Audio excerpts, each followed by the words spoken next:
Have you ever seen action movies like B-13 or Casino Royale? Well, if so, then you've no doubt been exposed to the wonder that is parkour, and its offspring, free running. And the mentality of these disciplines is a big part of what I think is embedded in professional wrestling's roots, but it would also serve as a great guide for wrestling's future. But note that I did say mentality, because I'm not just talking about flips and jumps here. So no, in case you were wondering, this is not just going to be an episode about Kofi Kingston and John Morrison. But what this will be is an exploration into the origins, foundations, and the very mindset that goes with a certain training discipline and how it relates to pro wrestling.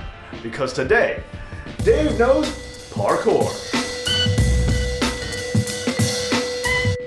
The precursor to parkour would be méthode naturelle, or the natural method, developed by French naval officer Georges Hébert. Throughout his travels, dating back since before World War I, Hébert noticed certain indigenous tribes from around the world. He noted that without a formal gymnasium, equipment, or even an exercise regimen, the members of these tribes somehow had remarkable physiques that were strong yet agile. Hébert thought that if such results could be achieved just by these men living their daily lives, striving to survive in their own natural environment, then surely human nature and humans' relationship to nature was the only kind of workout routine ever needed. From there, in 1902, Hébert was on the island of Martinique during the eruption of Mount Pelée. During this emergency, he successfully evacuated around 700 people to safety. From there, he realized that athletic ability was not enough. It must be combined with courage and altruism. These principles resulted in Hébert creating the natural method, following his own personal motto, being strong to be useful. Following these teachings, the military would begin implementing parcours du combattant, or obstacle courses. These would reflect the kind of terrain that soldiers would realistically encounter in the field, and practicing the movements and exercising the specific muscles in the exact way that they would be needed to navigate these courses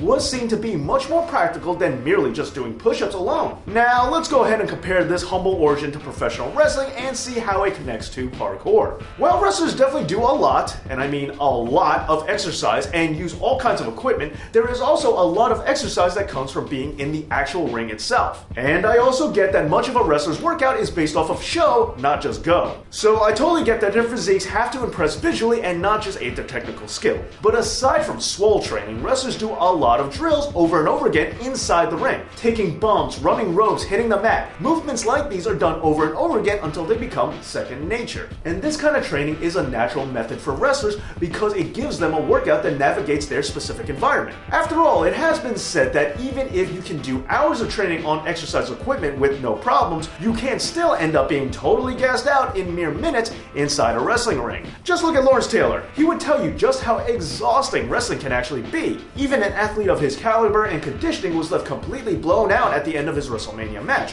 which just goes to show you how much training specifically for the ring has to be done in order to put on just one wrestling match. And on the other side, just look at Chris Hero. Here's someone who is definitely not a gym rat, but has never lost a step when it comes to his in-ring performance, no matter what his physique looks like. Exercising his form through wrestling is apparently all he requires to be able to put on a great match. Okay, so where does parkour fit in? Well, this thought process of pragmatic exercise from the natural method and wrestling also applies to parkour. But instead of the environment being a wrestling ring or the battlefield, parkour's environment is the urban landscape. Parkour all started when David Bell, the creator of parkour and the son of famed French military hero Raymond Bell, began growing bored with school and even organized sports. Then, as he became aware of his father's exploits from reading newspaper clippings, he asked his father how he achieved his amazing feats. And that's when his father explained to him the principles and foundations of what he called parkours and everything he learned from the natural method. And it was after that when David knew what he wanted to do with his life. David wanted to develop skills that would be practical and useful within his own environment, as well as developing a positive mindset. Learning to kick a ball or training on a padded surface could never provide any of this.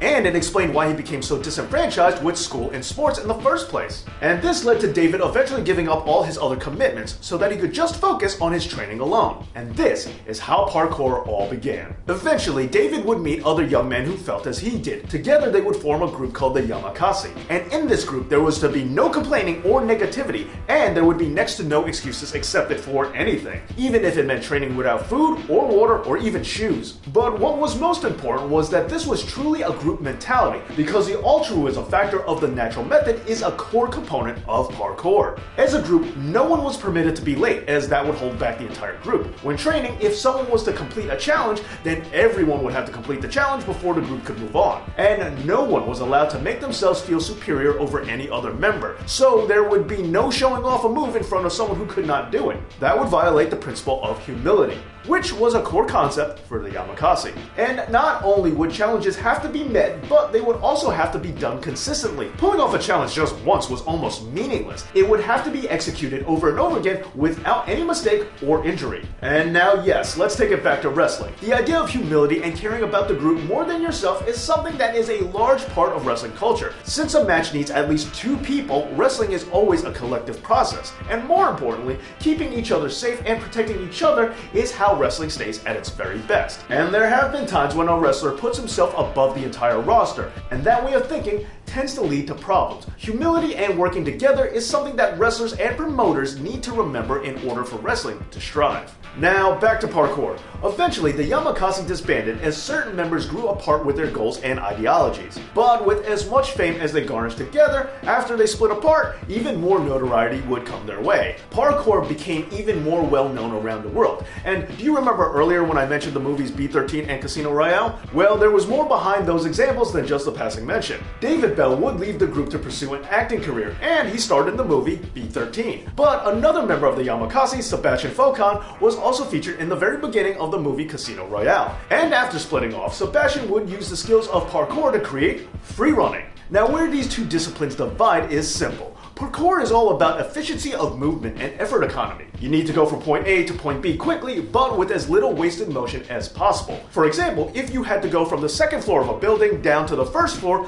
then obviously jumping is the most direct route. Taking the stairs requires a multitude of small foot movements and takes more time to accomplish something that just one jump alone can do. Free running, on the other hand, is different. Sebastian began viewing his training as more of an art or a form of expression. Designed to be a more inclusive form of parkour, free running allows for jumps and tricks, which are there for aesthetic value alone, even if it adds unnecessary motion. And these two ideologies are the final comparison for the wrestling mindset. There are wrestlers who believe in simplicity. Don't punch a guy 10 times if one punch would tell the same exact story. Don't pile on big move after big move and then score a pinfall if just one big move alone could have closed the match. This line of thinking wants moves to be intentional and deliberate and never unnecessary, as moves that are not needed take unnecessary risks that could lead to injury and even ruin storytelling. On the other hand, there is a free running mentality for wrestling too, that moves can be there just to be awe-inspiring. There are some who believe that wrestlers can flip and moonsault as a form of creative expression. With this way of seeing things, wrestling is an art form and not just a physical exercise. Sure, it might be risky at times, but the higher the risk, the higher the reward.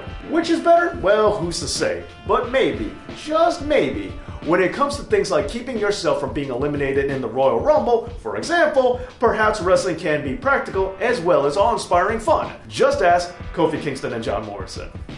But what do you think? Are you more of a parkour purist or a free runner? Let me know down in the comments, and don't forget to subscribe as well as liking this video. Thank you so much for watching, and as always, this has been Dave No.